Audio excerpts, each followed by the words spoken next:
वो बस में खिड़की वाली सीट के लिए लड़ना, वो किताब के अंदर दूसरी किताब रखकर पढ़ना, वो आधी रात को आना, छत पे सोना और सोने से पहले भिगोना। पानी छिटक के सोते थे सब हम छत पे। अब कहां रही छत है? हम बॉम्बे में उन फ्लैट्स में रहते हैं कि एक आदमी अपने दादाजी की तस्वीर ठोक रहा था, पड़ोस की दादी गिर गई, मरी हुई दादी के फ्रैक्चर हो गया, नाक के बल गिरी हुआ ऐसे, और वो तो फुल फोटो नहीं था तो टांग भी जाती। छत भिगोते थे। सुबह सुबह धूप आती थी, उठने का मतलब इधर धूप और अपन इधर लुढ़के छाया की तलाश में। 1-1.5 घंटे में तो पूरी छत घूम जाते थे। फिर पिताजी आगे लात मारते जब भी उठते थे, तब हम कहते सूरज क्या है तेरी औकात, तुझसे बड़ी मेरे बाप की लात, तब उठा दे। सूरज नहीं उठा पाया लेकिन पिताजी ने उठाया।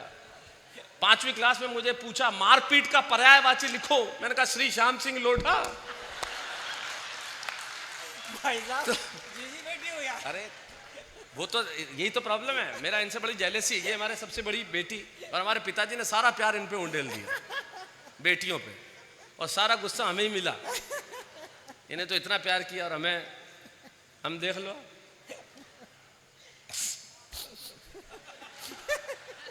आप संबंध अच्छे अभी तक रखे हुए मैंने, क्योंकि मकान उन्हीं के नाम है।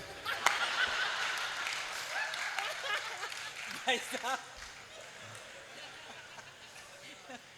वो गर्मियों में छत पे सोना, आज तमाकू नहीं हुआ भाई साहब। वो गर्मियों में, हाँ वो तो कमाल ही है, गर्मियों में छत पे सोना। सोने पे तो पीढ़ी बदल गई, सही में बता रहा हूँ मैं आपको।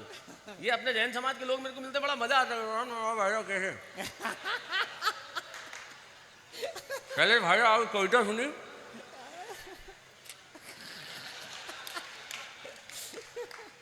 मस्त। आजकल मैंने कहा आप क्या करो, स्वच्छ भारत अभियान। कौन सा स्वच्छ भारत अभियान है? और साथ में एक आदमी उनके साथ में था। मैंने कहा ये क्यों खाते हो यार? अभी मेरे को रास्ते में मिला, क्यों? मैंने कहा खाते क्यों? नहीं हमेशा नहीं खाता, कोई ऑफर कर दे तो खा लेता हूं। मैंने कहा ये कौन है? ये दिन भर ऑफर करते हैं।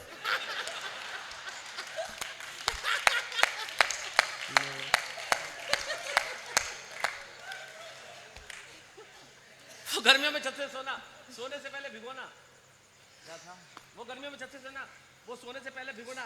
और अगली पंक्ति यकीन मानिए कविता नहीं है, सीधी सीधी अभिधा, लेकिन आप जुड़ेंगे और जुड़ेंगे तो आप अपने जमाने को जरूर याद करेंगे, और याद करेंगे तो मजा आएगा। वो गर्मियों में छत पे सोना, सोने से पहले भिगोना, वो वीसीआर किराए पर लाना।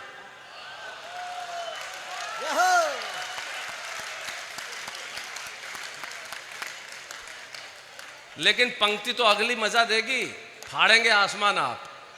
एकदम ऑब्जर्वेशन की बात सुनाता हूं। वो वीसीआर किराए पे लाना और पैसा वसूल करने के लिए एक ही रात में 3-3 फिल्में चलाना। वाह वाह। सुबह आंखें सूजी हुई ऐसे, आंखें सूजी हुई मतलब कोई नहीं कहता था आई फ्लू हुआ, वीसीआर आया। 3-3 फिल्में रात भर। और अगली पंक्ति वो मित्र समझेंगे जिन्होंने की है। वो वीसीआर किराए पर लाना और पैसा वसूल करने के लिए एक ही रात में 3-3 फिल्में चलाना, और वो कई बार 3-4 मित्रों का मिलकर वीसीआर लाना।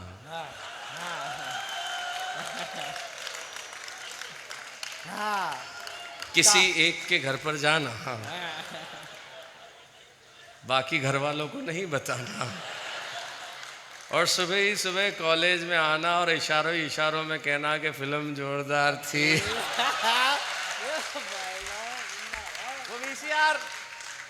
वो वीसीआर किराए पे लाना, इसे कहते हैं शालीनता से बिना कुछ कहे कह देना। आपकी समझ? वो वीसीआर किराए पे लाना, पैसा वसूल करने के लिए एक ही रात में 3-3 फिल्में चलाना, वो छत पे जाना, एंटीना हिलाना। प्रोसेस होता था, पूरा खानदान लगता था। घर में अगर 3 भाई और 1 बहन हो तो सब इस प्रक्रिया में लगते थे। एक छत पे, गच्ची पे, एक सीढ़ी में, एक टीवी के पास, और बहन बोलने के लिए। पूरा खानदान लगता था इस प्रक्रिया में। हिला हिला, आया क्या? अरे आया क्या? नहीं, टेढ़ा कर, थोड़ा और, थोड़ा और, जाने तो नहीं आने, अरे समझ यार, नहीं हो रहा, अबे रुक जा, हो गया बस। क्या बात है भाई साहब, क्या बात।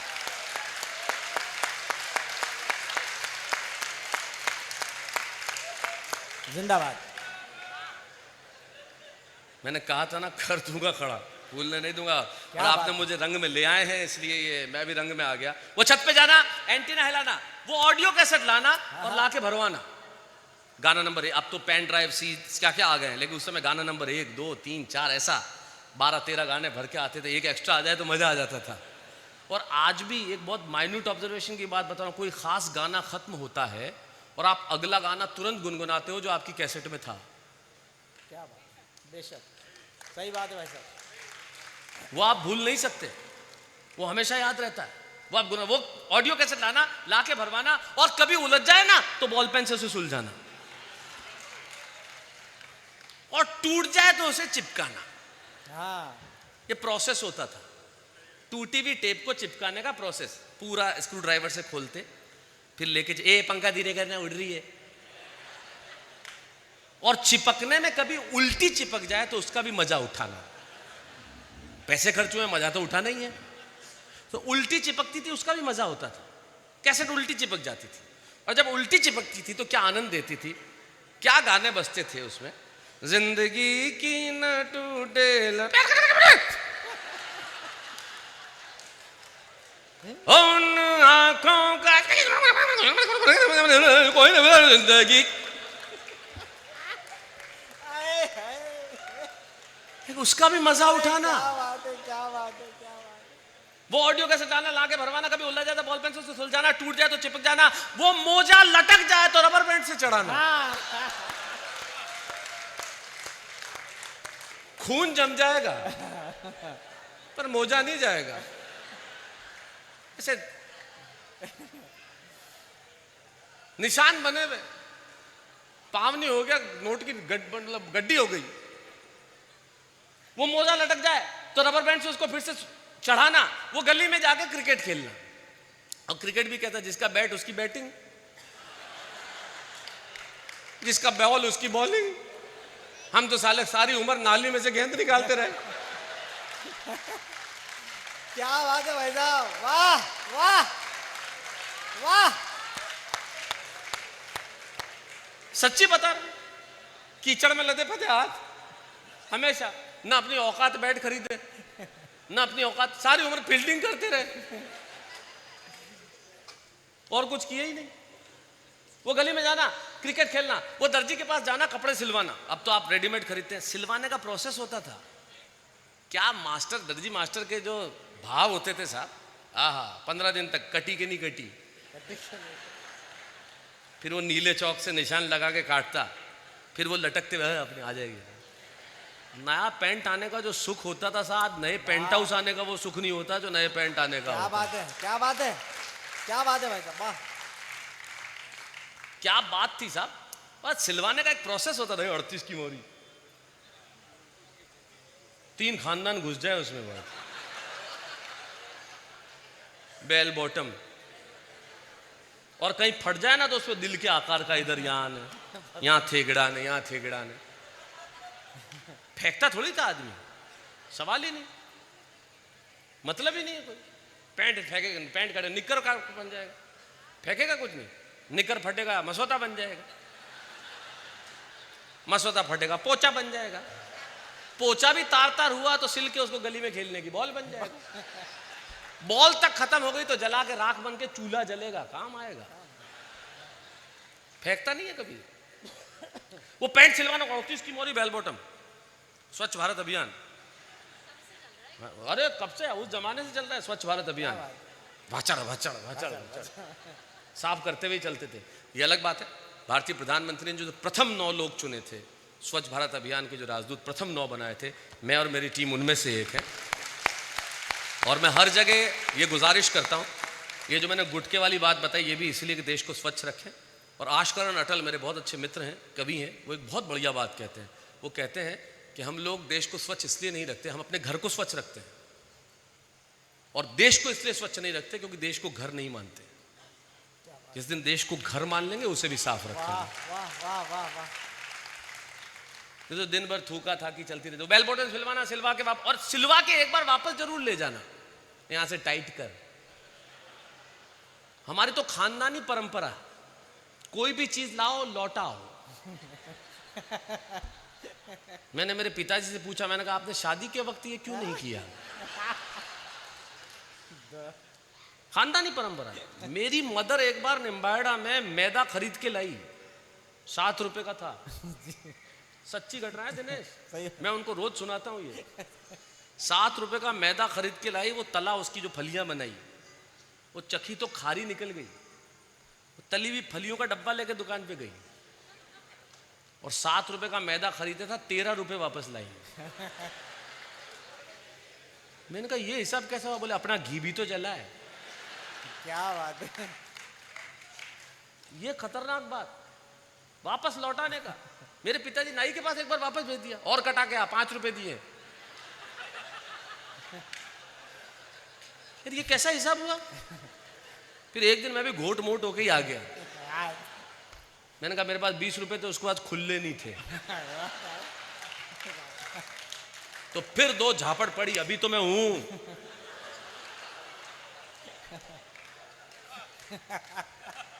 कमाल है भाई साहब, कमाल। वो छत पे जाना, एंटीना हिलाना, वो बेल बॉटम सिलवाना, सिलवा के वापस लौटाना, ऐसी कितनी चीजें तुम्हें गिनाऊं। वो सभी भाई बहनों का एक कमरे में रहना, वो सभी भाई बहनों का एक कमरे में रहना, वो एरोप्लेन को हवाई जहाज कहना, वो सभी भाई बहनों का एक कमरे में रहना, एरोप्लेन को हवाई जहाज कहना। वो अगली पंक्ति इतनी कारुणिक है, अगर मैं वहीं पहुंच गया हूं तो ये कविता मुझे क्या है, कई बार बीच बीच में से मैं भूल जाता हूं, लेकिन कोशिश करता हूं कि याद आ जाए, क्योंकि ये आखिरी के कुछ पंक्तियां हैं जो मेरे को अक्सर याद नहीं रहती। इतनी करुणा आ जाती, ये कागज गिर गया दिनेश, इतनी करुणा आ जाती है इसके अंदर कि मैं एकदम अभिभूत हो जाता हूं। और जब अभिभूत हो जाता हूं तो ये पंक्तियां सुनाता हूं। ये ले,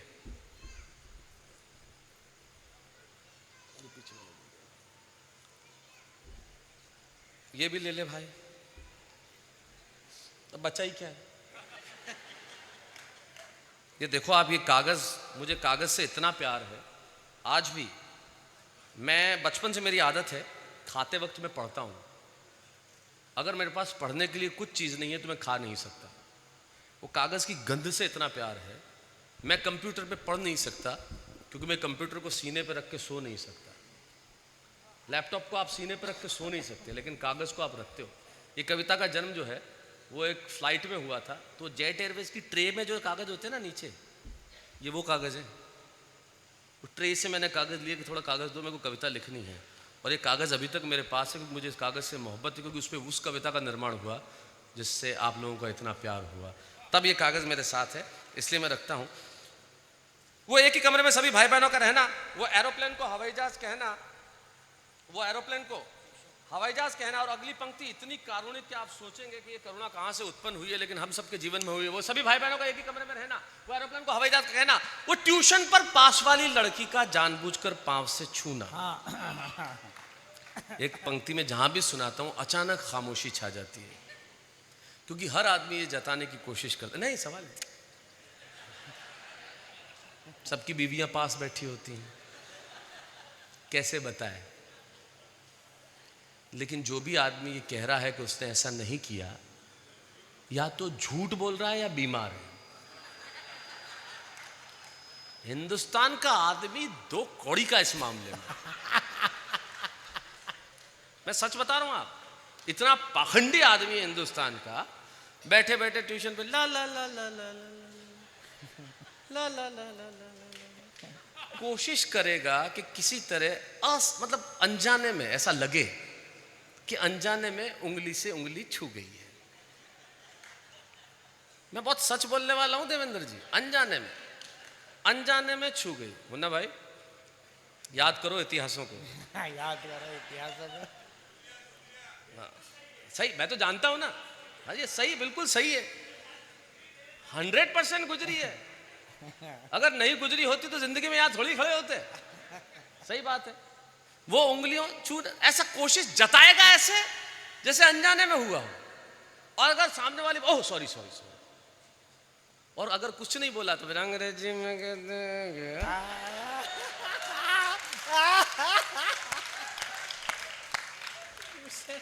तुरंत 1 मिनट में। इतने दो कौड़ी के लोग हम, महापाखंडी, और ये खामोश हो जाते हैं। मर्द देखते साथ में बीवियां बैठी है, बीवियों पे प्रभाव मत जमाओ, ट्यूशन पे वो भी गई हैं।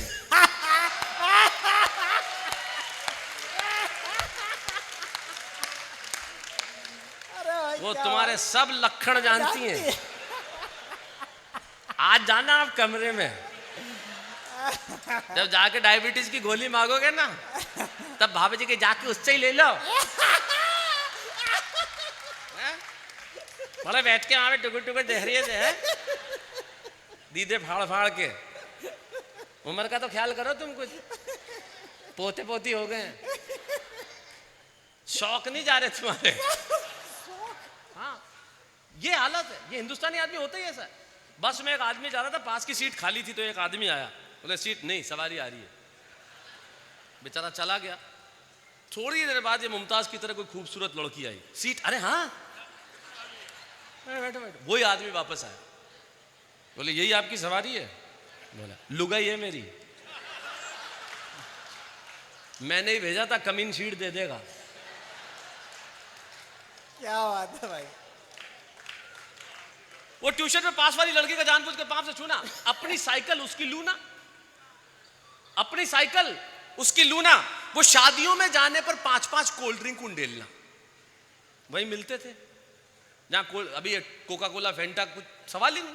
शादियों में कभी मिल जाए, वो भी ढंग की शादियों में, बाकी तो चने की दाल और नुक्ती, यही खा के बड़े हुए।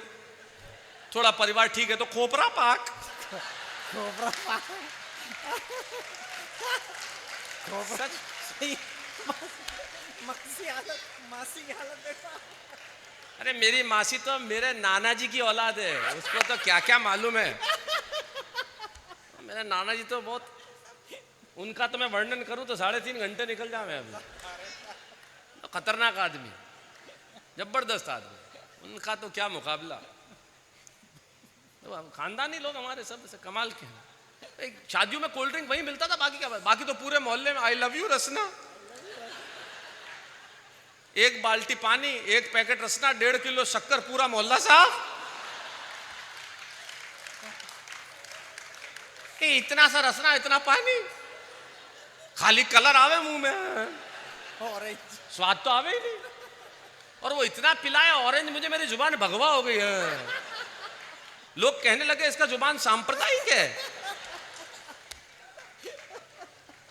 ये हंसने वाली बात नहीं है, सोचने वाली बात है। जिस देश में भगवा सांप्रदायिक हो जाए, उस देश का क्या होगा साहब।